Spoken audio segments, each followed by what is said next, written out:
Howdy, folks. Widget Walls from NeedCoffee.com here. Back for another Wayhomer review. Let's see over there.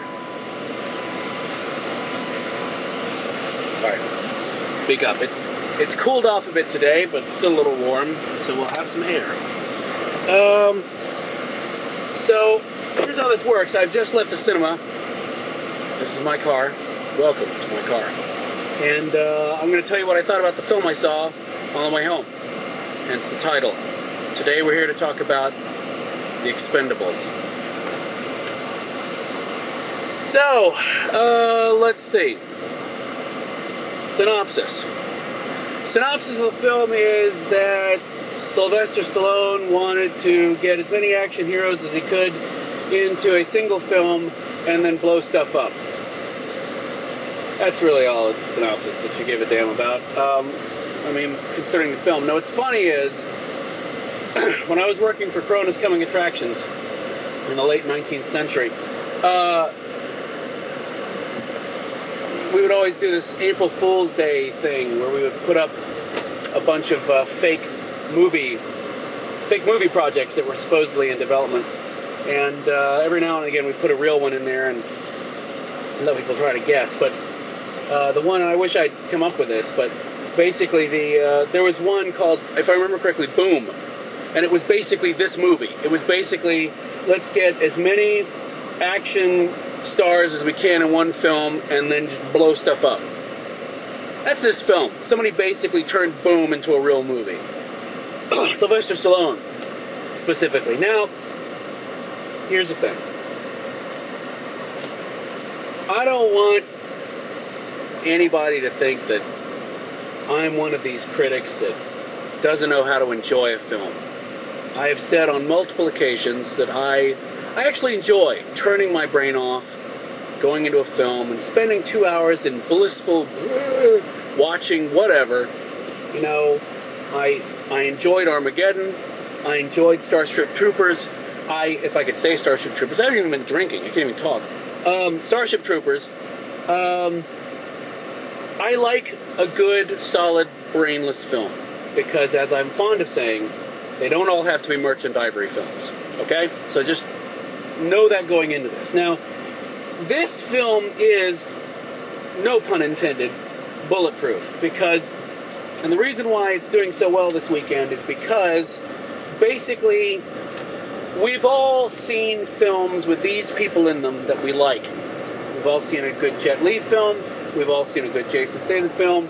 We've all seen a good Stallone film a long time ago. We've all seen films with these people in them that we like. And so the idea of taking all of that talent and putting it into one film and just going to town with it, our inclination is that the whole is going to be greater than just the actual sum of the parts. If that makes any sense. We just think it's going to be that, like, the fun of a film that we've seen with them in it, smash it all together, it increases geometrically, we think, we hope. The sheer fact is, it really doesn't. And the further fact is that after seeing the trailer and hearing about the film, whatever film you've imagined this was in your head is better than what the film actually is. And it's not even an expectation thing. I don't want you to think that I'm saying that you've thought of some amazing, because we all have great imaginations. I don't want you to think I'm saying that you've created some amazing, epic, explode film in your head and it can't live up to that. No, that's not what I'm saying. What I'm saying is I went into this film with very little in the way of expectation and wasn't even met with that. You know, what are the problems? The problems are, here's what the problem is. The problem is that when you go into a film like this, set up the way it is, there are certain things that, it's not even an expectation thing, it's just, well, maybe it is an expectation thing. Like, for example, when, I don't know how long into the film, we finally got a fight between Jet Li and Dolph Lundgren. And I went, that's what I came to see. I want to see big-name action stars trying to beat the piss out of each other. when you have to wait to get to that, that's a problem. When you have to wait to get to the action sequences in a film like this, that's the problem. When you're trying to set up, some supporting characters that I guess are supposed to make us care about the main characters, I don't know. But, to me, that's like saying, hey, it's a sugar-free Red Bull. If I'm drinking Red Bull, do you really think that I'm having problems with sugar, that I'm concerned about my health? Honestly. If I'm going to see a film about the Expendables, do I want you to spend any time whatsoever doing anything but setting up things that are going to explode later? Honestly, do you? And that's not even the complete problem. The problem isn't even the script, which clunks a lot, and like I said, my God, I think that's my kick song. I'm about to wake up from Inception here. Can you feel that? Can you feel that at home? The bass? That's amazing, isn't it? It's the remix version of the kick song from Inception. It's off the dance soundtrack that they're putting out for it. It's ridiculous. Anyway, I'll try to continue. It's a Wayhomer review of the song Next to Me. It's got a good beat. I can dance to it. Anyway, what was I saying? Oh, the script clunks, okay? The script clunks. The script takes way too long to set stuff up, again, for the sort of film that we're here for. Some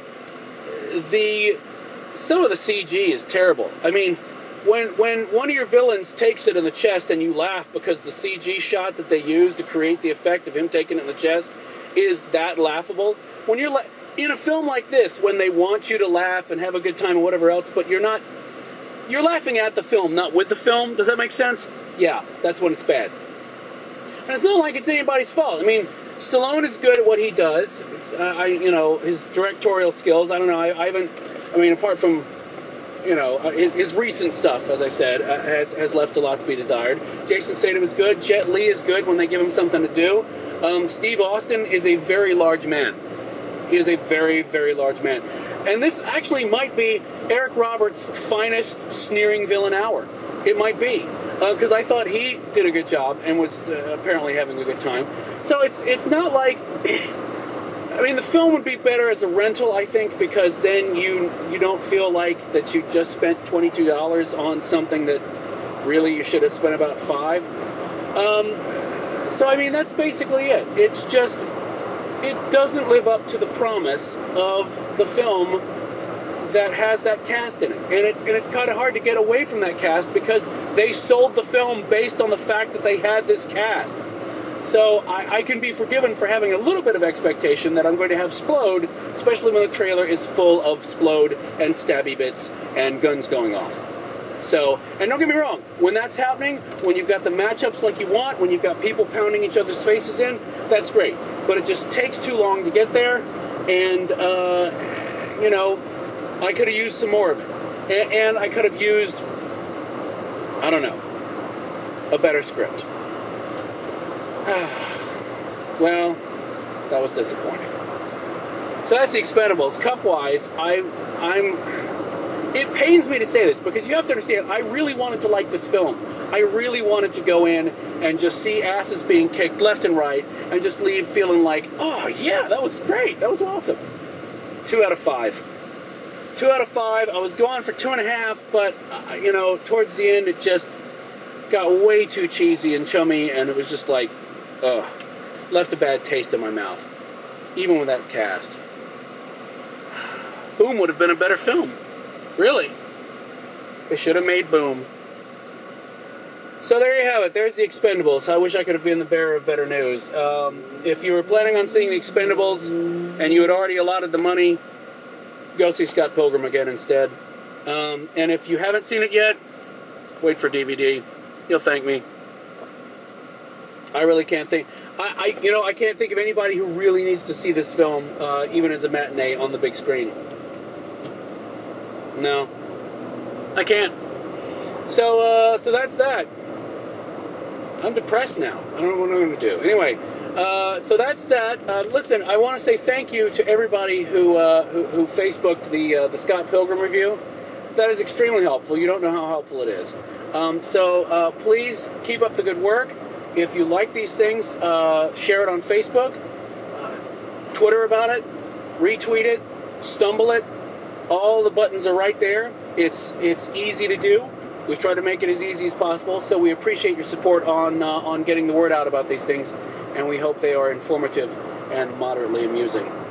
So that's it for now, and we will come back with the next one very, very soon, because there's still a lot of movies to be seen, and lots of people that need to be warned about various and sundry things. So, until next time, we'll see you for more mayhem on needcoffee.com. Oh my god. The stereo wanted to chime in as well. It wanted to show off because of that bass thing from before. Bye.